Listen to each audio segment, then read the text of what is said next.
সুদের টাকা দিয়া দান কইরা যদি কেউ মনে করে সওয়াব পাইব, ফতোয়া দেয়া যায় ডাবল গুনাহ হইব। এমন ভাবে ঠিক করবেন সুদ কুটি যাতে সাইজ হয়ে যায়, সাইজ। আমারে সুদের তকমা দিছে নির্বাচনের সময়, দিছিননি? আমি বলি সুদ খাই, সুদরাই বাপ ঢাই আর আমার গ্রামে সুদ খাই। আমার জিগাইল না ব্যাংকে টিহা কত রাখছেন, কত আইছে, এটা কিসের টিহা, কিতা করছেন, কোন সোর্সে রাখছেন, কোন কালে রাখছেন, আমার না জিগাই কত আহিরি সুদের টিহা কত রে, ১,৫০০ না কত বলে, ১৮,০০০ না কত জানে কইলো আর কি। সারা জীবনে বলে আমি বলে সুদ, এটা আমি বলে সুদ খাইছি। এরা চাইছি না আমার যদি বড়াইলি তারে তাহলে আব্বারে রক্ষা করে নিব।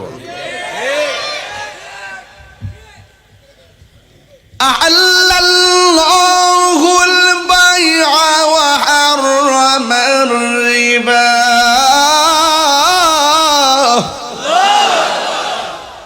ব্যবসা করা হালাল, ব্যবসা করা, সুদ খাওয়া আরো বড় করে, এটা কি আমার কথা?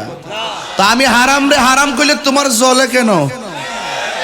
জলে এই জন্য আমি তো হারাম খুর, উনার জলে এই জন্য উনি তো হারাম খুর। এখন যারা খাইছে তারা কি করব? আজকে তওবা করব, আর জীবনে খাবো না।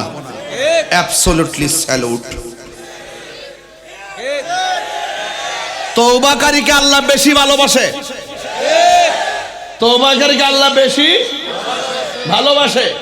এজন্য আজকে রমজান মাসে ওয়াদা করেন আমরা হারাম টাকা দিয়া দান করব। 5 টাকা দিয়া 20 টাকার জারি মারে, ঘরের দরজার কে দাঁড়ালে ফেতরা টাকা কত ন 2 টাকা। কি আশ্চর্য! এই দেশের বড় লোকরা যদি সুষম বন্টন নীতির আলোকে যাকাতের টাকাগুলো ঘরে ঘরে ঘরে ঘরে পৌঁছে দিত, তাহলে কি এই দেশে গরিব থাকতো? আর ওদের গরিব থাকতো? আমি ওই দিন দেখছি আমাদের নবনির্বাচিত প্রধানমন্ত্রী জনাব তারেক রহমান সাহেব, তিনি আহমদুল্লাহ সাহেবকে ডেকেছেন জাকাতটা কিভাবে উত্তোলন করা যায়, কিভাবে মানুষের মাঝে পৌঁছানো যায়, পরামর্শের জন্য ডেকেছেন। আমি দেখে খুশি হয়েছি। তবে আমার একটা কথা আছে, আপনি একতরফা হুজুর নিলেন কেন? আমরা সুন্নিদের পক্ষ থেকে তো হুজুর ছিল আরেকজন। তারেক রহমান সাহেব প্রধানমন্ত্রী বাইরে ছিলেন, বাংলাদেশ কিন্তু আগে থেকে বহুত ডেঞ্জারাস হয়ে গেছে। সাবধানে পাউটা ফেলবেন, পরামর্শ বুঝে বুঝে করবেন।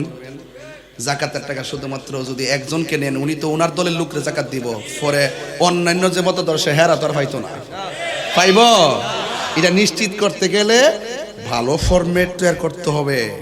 সব গণনার থেকে লোক নিতে হবে, নিয়ে বসতে হবে টেবিলে, এরপরে নিশ্চিত করতে হবে, নাইলে তোমার তেল্লা মাথায় তেল হয়ে যাবো। আমি কি বাড়ি বলেছি?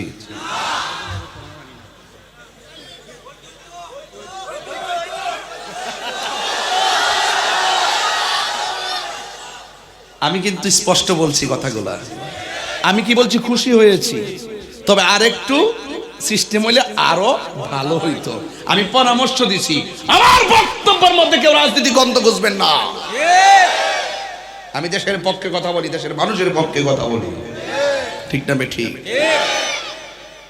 হাসনাত আব্দুল্লাহ কইছে খেজুরের হিসাব দিছে, ভালো হিসাব। অনেকে বলছে এতদিন হিসাব ছিল কই? আমি কি হিসাব আসিল? হিসাব ছিল, খেজুর ঠিকই আইছে। এগুলো আসার পরে কওমি ভাইরা যারা আছে না, এতিমখানা, এরা সব লয়ে গেছে।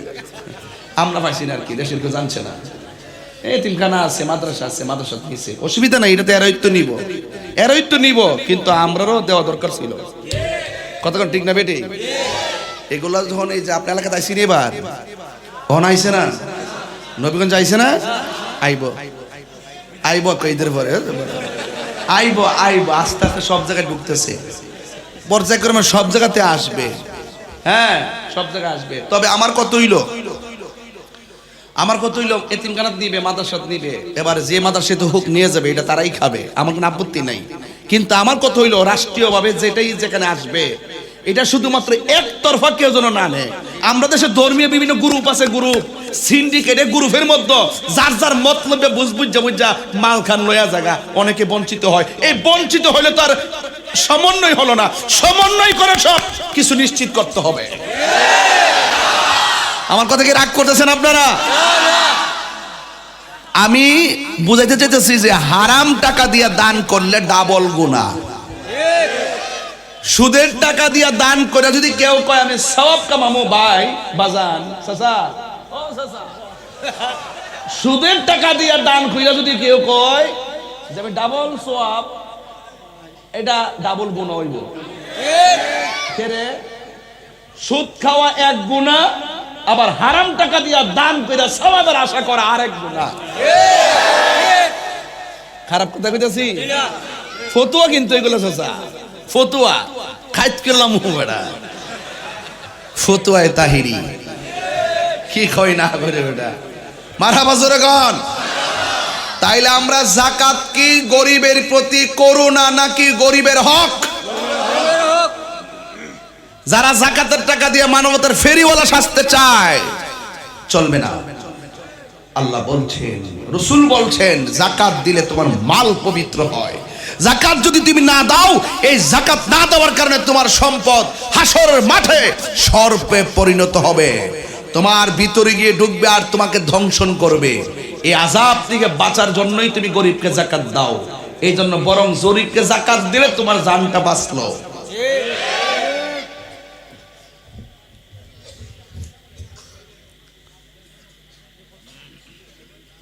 আহলে সুন্নাত ওয়াল জামাতের সঙ্গে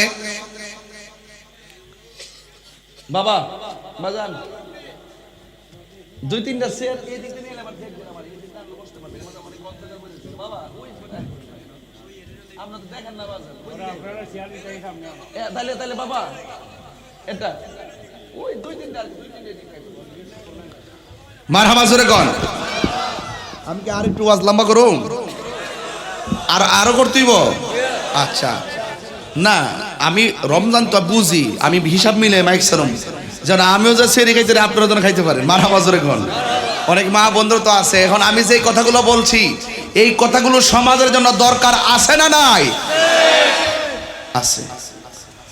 গভীর মনোযোগ আমার যুবক ভাইয়ারা, আমার মুরব্বী বাবাজিরা, ও মাঝগাঁওয়ের বাবা, যত জায়গা থেকে আপনারা এসেছেন নবীগঞ্জের বাবা, আমি বলেছি নিঃশ্বাসের কোনো বিশ্বাস নাই। আমার নবী বলেন আফদালুল ইবাদাতিস সালাত, সর্বোত্তম ইবাদত হলো নামাজ। আপনারা জবান খুলে বলুন, ওই নামাজের দরকার আছে না নাই? এরই ক্ষেত্রে আইলে গেলেন, কিংবা বাসের মধ্যে উঠলেন, কিংবা বাজারের মধ্যে গিয়েছেন, বিলের মধ্যে গিয়েছেন, যাওয়ার পরে নামাজটা পড়তে পারেন নাই, যদি পরিবেশ থাকে গামছা খুললে এর ক্ষেত্রের মধ্যে নামাজ পড়েন। আর যদি পরিবেশ না থাকে বাড়িতে আসার পরে নামাজটা আদায় করে নেবেন, কিন্তু নামাজটাকে একেবারে ছেড়ে দেওয়ার কোনো সুযোগ কেন? আল্লাহ রাব্বুল আলামিন বলেন, ইন্নাস সালাতা তানহা আনিল ফাহশাই ওয়াল মুনকার। আল্লাহ রাব্বুল আলামিন বলেন, নিশ্চয়ই নামাজ মানুষকে অশ্লীল এবং খারাপ কাজ থেকে দূরে রাখে। আর নামাজের কথা কুরআনুল কারীমের মধ্যে ৮২ জায়গায় নামাজের কথা বলেছেন। সব জায়গায় বলেছেন আকিমুস সালাহ, নামাজ কায়েম করো। নামাজ কায়েম কি অনেকে বোঝে না। নামাজ কায়েম হলো শুধুমাত্র নিজে নামাজ পড়লে চলবে না, নিজের সন্তান, নিজের প্রতিবেশীকে নামাজের জন্য তাকিদ দেওয়া লাগবে। আমার আল্লাহ বলেন, কু আনফুসাকুম ওয়া আহলিকুম নারা।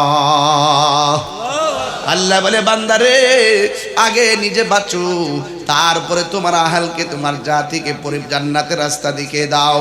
এই জন্য 82 জায়গায় আমার আল্লাহ নামাজের কথা বলছেন। এই জন্য নামাজ পড়তে হবে হুজুরি কলব নিয়া, হুজুরি কলব। নামাজ পড়ো রে হুজুরি কলবে নামাজ পড়ো। হুজুরি কলব তো অনেকে বোঝে না, যেই নামাজে নবী নাই রে সেই নামাজ কেউ পড়ো না রে। নামাজেই নামাজিরে সরল পথে আনতে পারি, নামাজে